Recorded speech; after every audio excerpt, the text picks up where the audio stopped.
boa noite a todas e todos. É uma alegria. Eu acho que eu sou a primeira falante a ocupar esse lugar aqui já tão brilhantemente ocupado pelos meus companheiros. Isso me faz mais feliz ainda. A minha perspectiva é a perspectiva do cotidiano. Eu fui educadora num abrigo de meninas adolescentes durante um ano e ocupava uma função de cotidiano. Eu estava com elas dia sim, dia não, fazendo as atividades do cotidiano, médico, escola, entrevista de emprego, e algumas outras situações não tão cotidianas e não tão agradáveis quanto essas, e também da escuta e do olhar, olho no olho, com as adolescentes que estão em situação de semi-liberdade no Centro de Referência Integrado de Atendimento ao Adolescente do Departamento de Ações Socioeducativas do Rio de Janeiro. Olhando assim, parece um lugar maravilhoso, parece. Exatamente. Porque como é interessante observar que o sistema socioeducativo, apesar dele ter uma diretriz, que é o SINASE, ele tem um nome em cada estado da federação. Aqui no Rio de Janeiro é DEGASE, em São Paulo é a Fundação Casa, na Bahia é a Fundac, porque a administração é estadual. Mas em todos os lugares da federação, ela funciona em analogia ao sistema prisional. Tudo o que acontece no sistema prisional acontece no DEGASE, numa proporção diferenciada. Na Bahia, por exemplo, uma adolescente pode sair da unidade meia-noite, conduzida por um agente socioeducativo, e só voltar às 7 da manhã. O que aconteceu de meia-noite às 7 da manhã, ninguém sabe, ninguém viu, e assim por diante. Quem vai reclamar? Aquela adolescente não diz respeito a ninguém. Aqui no Rio, alguns casos a gente tem de homicídio, de espancamento. Quem vai reclamar? Aquele adolescente não diz respeito a ninguém. Ninguém vai reclamar. A vulnerabilidade é um problema nosso, né? Ela atinge, em maior ou menor medida, a todas e todos, né?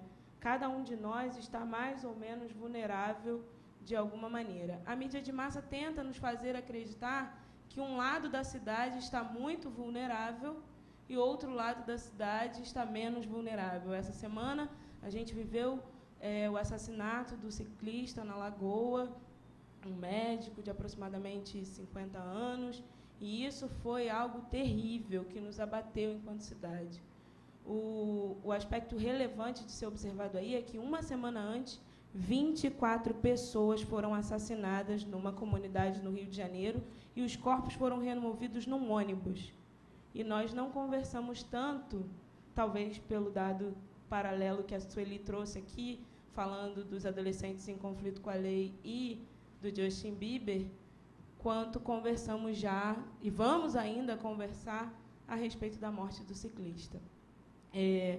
Outro aspecto é que a vulnerabilidade, ela não só nos permeia, como, numa situação mais extrema, ela passa de geração para geração. Eu tive convivendo com uma menina no abrigo que a avó dela trabalhava num sistema de prostituição, e eu digo trabalhava porque aquele era o trabalho de subsistência da família dela. A mãe dela trabalhava num sistema de prostituição que herdou, digamos assim, da avó, e ela também estava lá com a gente, mas se via permeada já desde pequena, até porque o lugar da moradia era aquela região ali da Rua Ceará, elas tinham um imóvel ali, então ela já se via permeada pela questão da prostituição desde que ela nasceu. E a questão da perspectiva, como o Tiago estava colocando aqui, nem sempre aquela perspectiva é limitada porque o adolescente quer.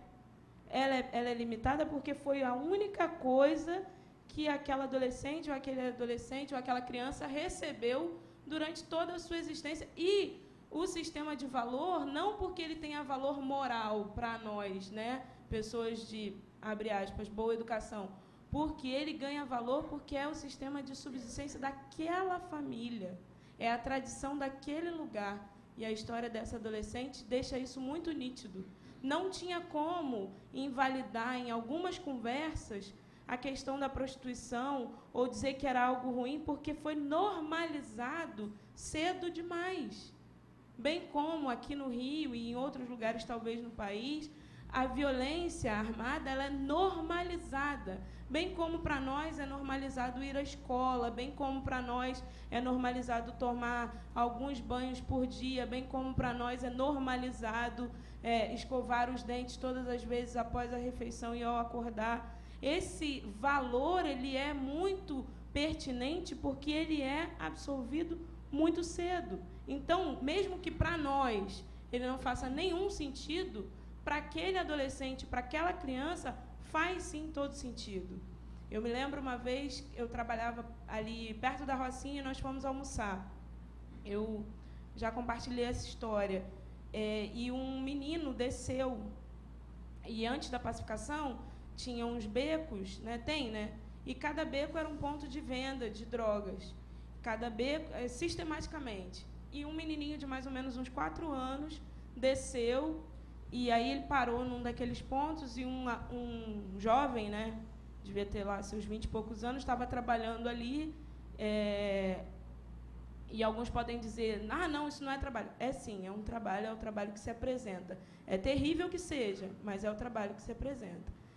E ele perguntou para aquele menininho de 4 anos, o que está fazendo aqui? Estava chovendo, aquela garoinha fina, menininho descalço, sem camisa.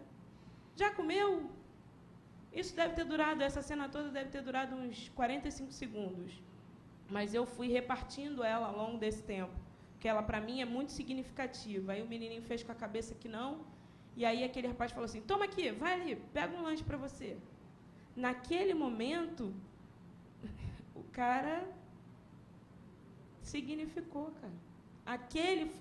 Aquela foi a pessoa daquele lugar social que a gente vai discutir na academia, com aquele arquétipo, sobre aquela lógica socioeconômica, cultural, que deu comida para aquele garoto quando a mãe dele não sabia onde ele estava, não estava, talvez, em condições nem de se preocupar e de sentir falta. Eu fico observando muito que as mães, que a gente está acostumada, né, que o Winnicott vai dizer, a mãe suficientemente boa, ela perde o filho 5 segundos da arara de calça para a arara de blusa, ela já entra em desespero como se fosse a Terceira Guerra Mundial na CIA.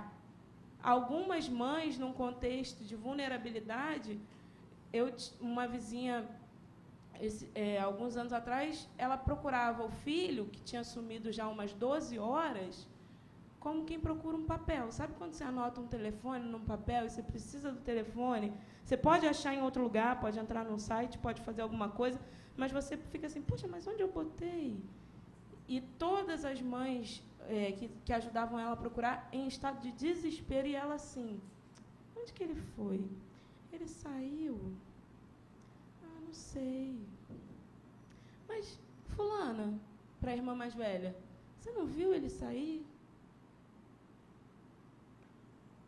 É muito diferente da gente? Talvez. É muito diferente. Mas é o que acaba acontecendo. E esse desamparo na infância, ele acaba servindo como incubadora para as questões que vão se desenvolver relacionadas à sexualidade ou ao sexo propriamente dito, relacionadas à violência, né? A violência ela ganha muito espaço, porque o menino que nunca foi recortado tem já que o Tiago abriu o bloco das palavras, né, não tão bonitas assim, tem uma desgraça de uma página, né, na internet que é atribuída à Polícia Militar. Toda semana eles postam lá a foto de um menino portando uma arma. E aí, para colocar no juízo da sociedade que um menino, uma criança, e aí rende 1000 compartilhamentos e comentários e tal. Mas você imagina um menino que cresceu ao Deus dará, quando ele coloca uma arma na mão. O que acontece com aquele menino? Qual é os meninos, né, que tiveram suas disputas no futebol, no tatame, eles vão entender bem essa dinâmica de poder que se atribui quando eu tenho ali aquele lugar, como os meninos mesmo dizem, quando eu sou recortado, né, quando eu sou visto. Então, a dinâmica da violência armada, ela ganha espaço porque outro espaço não foi ocupado, né? Na verdade, o território ele é dividido para marcar o que entra e o que não entra. Por que a Ricardo Eletro entra, mas a universidade não? Que é a experiência que a gente tem com a pacificação aqui no Rio de Janeiro. É incrível como Santander, que não tem agência mais em lugar nenhum, mas nas comunidades pacificadas tem aqui no Rio. É incrível como Santander entra, mas a universidade, a escola técnica, não entra.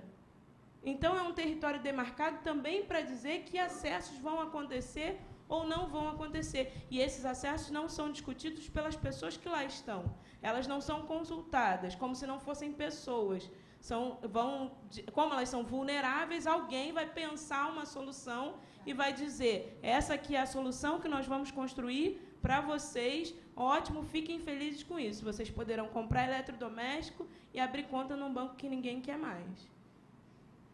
Né? E aí, por isso, a superexposição, no caso de alguns meninos e meninas, ao sexo e à violência, se prolifera numa proporção tão assustadora, porque outras coisas deixaram de acontecer, não foram viáveis, não foram possíveis antes daquele momento. Né? E o que acontece na dinâmica, em especial, que a gente acompanha do jovem em conflito com a lei, é que, a partir do conflito com a lei, esse jovem se torna adulto. E, como adulto, ele deve ser tratado como adulto. Eu ouvi essa semana sobre o adolescente suspeito, que é uma pessoa que confessa 3 dias depois de estar presa, é para desconfiar. O que aconteceu para eu chegar lá me dizendo inocente? A gente conhece aqui, né, nosso sistema de segurança pública, e 3 dias depois me declarar culpado. Eu, particularmente, repenso essa confissão. Não sei como cada um vê essa questão. Mas o adolescente suspeito de ter participado do assassinato do médico lá na Lagoa, eu ouvi sobre ele. Agora a mamãezinha dele apareceu, né? Agora ele vai chamar a mamãe vai estar lá. Eu pensei em Jesus, contei até 10, porque Jesus manda a gente amar todo mundo, né?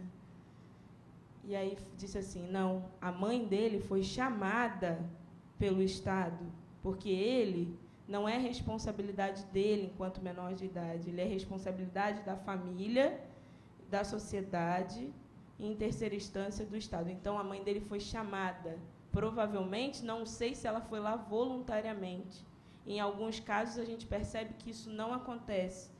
Tem um relato de um adolescente no socioeducativo que estava cumprindo privação de liberdade, que ele dizia assim, eu gosto daqui, a minha mãe está presa, meu pai morreu, minha irmã e meus irmãos estão presos também. Aqui, pelo menos, eu faço 3 refeições por dia, eu tenho a dona fulana, que é como se fosse minha mãe,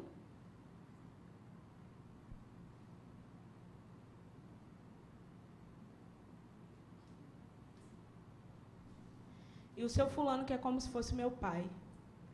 E esse lugar é a cadeia. É de lá que ele gosta. E aí ele reincide, né, a tal da reincidência que a gente também está discutindo a partir do caso da Lagoa, porque lá é um lugar onde ele tem refeição, afeto e limite, na cadeia. Então, é uma questão que permeia a gente, né? E a tratativa desse problema, muitas vezes, ela é relegada à questão pública, né? Ou à salvação, né? Eu conheci uma adolescente que passou 1 ano e 7 meses congregando numa igreja do lado da casa dela. Nem por isso ela deixou de ser hoje, né? Nessa época ela tinha de 12 para 13, hoje ela tem 18 anos. Ela deixou de ser a adolescente mais boladona da cena no Rio de Janeiro. Ela tem questões problemáticas em todas as comunidades do Rio de Janeiro. Se chegar lá e falar, ela deve alguma coisa lá. E ela passou 1 ano e 7 meses na igreja. Caramba, 1 ano e 7 meses é tempo à beça. No começo da adolescência, né, que o grupo é super potente, que as músicas são super legais, que você tem vontade de pular, tem vontade de gritar, e está tudo ali. Poxa, eu me lembro da igreja quando eu tinha 12 anos. Era a parada, sabe? Para mim, aquelas pessoas, aquele grupo. E essa incidência na história dessa adolescente não impediu que ela hoje configurasse quem ela é e tivesse os problemas que tem, e tivesse a questão que tem em relação à mãe, porque persegue o afeto da mãe 24 horas por dia, 7 dias por semana, e não tem, porque essa relação é partida por uma série de violências simbólicas que vieram antes, né? A outra adolescente passou 13 anos, o primeiro ingresso dela na assistência, no sistema de abrigamento do Rio de Janeiro, foi com 3 anos de idade, 15 anos. E a última notícia que a gente teve dela foi com 18 anos. Ela passou 15 anos se relacionando com o sistema de assistência social da cidade do Rio de Janeiro. Aos 18 anos, ela não sabia ler, não sabia escrever, não tinha nenhuma possibilidade de empregabilidade e ainda tinha as questões de envolvimento com a violência. Então, nesses 2 casos, nem o Estado, no caso da última, e nem a igreja, no caso da primeira, foram suficientes para responder a essas questões e fazer diferença na vida dessas adolescentes. Por quê? O Luiz Eduardo Soares, ele vai dizer, num livro muito bom, que eu recomendo, chamado Justiça, pensando alto sobre violência, crime e castigo, que a perspectiva é repensar a justiça criminal, a estrutura, o funcionamento, e partir para um conceito de corresponsabilização, que significa dividir as responsabilidades entre Estado, justiça e sociedade.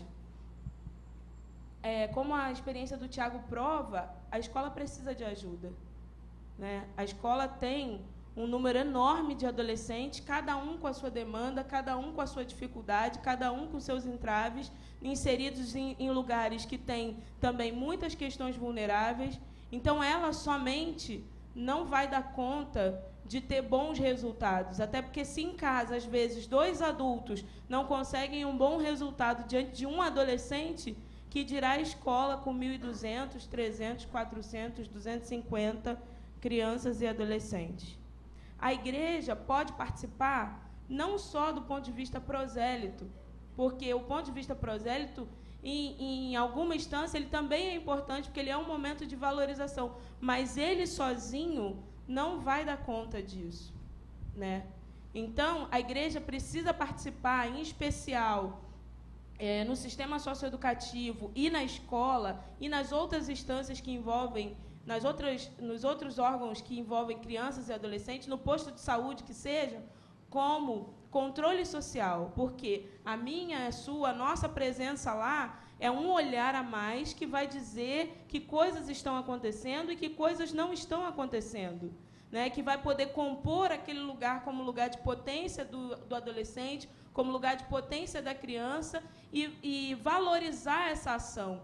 Não através somente de uma estratégia voluntária que ensina a fazer uma brincadeira que a gente teve durante muitos anos no Fale, peixe de garrafa PET. Não é isso, mas uma estratégia que seja de presença e de participação, de olho no olho, né? De fazer, às vezes, o que o órgão estatal não pode fazer. Um telefonema. Às vezes, uma vida fica ameaçada ou pode deixar de ter continuidade porque o órgão estatal não tem telefone. E a igreja participando pode viabilizar, como já viabilizou, esse tipo de ação e salvar uma vida. Então, assim, em relação às questões públicas, eu quero deixar uma provocação. Por que a gente não faz a CPI das armas, a CPI do Estatuto da Criança e do Adolescente e a CPI do Sistema Nacional de Atendimento Socioeducativo? Por que não são provocadas essas comissões parlamentares de inquérito? Por que essas leis não chegaram plenamente à sua execução? Por que os adolescentes que cumprem medida não fazem o seu plano de desenvolvimento individual, que ia lhes permitir dar continuidade à vida e não ter, às vezes, como única opção exequível dentro da cabeça dele ou da cabeça dela, voltar para o sistema socioeducativo? Porque esse plano de desenvolvimento ia obrigar ele a pensar perspectiva. Ele ia ter que pensar. A partir do que ele vê, ele ia ter que dizer, não, eu quero começar aqui um micronegócio. Ele ia ter que pensar, porque o papel nosso diante do adolescente é esse, provocá-lo a pensar, não apontar um caminho, mas dizer, ó, pode ser dessa forma, pode ser por essa via, pode ser por aqui. Por que você age dessa maneira? Por que você faz dessa forma? Eu acho que é a postura mais conveniente, mais acertada de aproximação do adolescente e da adolescente. E, para encerrar minha fala, sem um comprometimento nosso, meu e seu, as coisas vão continuar piorando. Se cada um de nós não parar, olhar para si mesmo e der a sua parcela de contribuição e de envolvimento, nós vamos continuar assistindo o mundo pela mídia mais conveniente e reclamando dele. No filme Preciosa, a escola tem um nome muito interessante. Chama Cada Um Ensina Um. E é uma escola autogestionária, onde as adolescentes colaboram com o processo de desenvolvimento das outras adolescentes. E a gente tem aqui no Rio o apadrinhamento afetivo. A Igreja Presbiteriana Liberta já está caminhando no apadrinhamento afetivo, já jogou vôlei, já jogou queimado, já se divertiu bastante, né? E a gente está aí às portas de um outro momento que eles também estão gestando de envolvimento, de olho no olho, de poder olhar nos olhos dos adolescentes, olhar nos olhos das crianças e não apontar um caminho, mas poder dizer, pegar na mão e dizer, ó, dá para ir por aqui. Muito obrigada.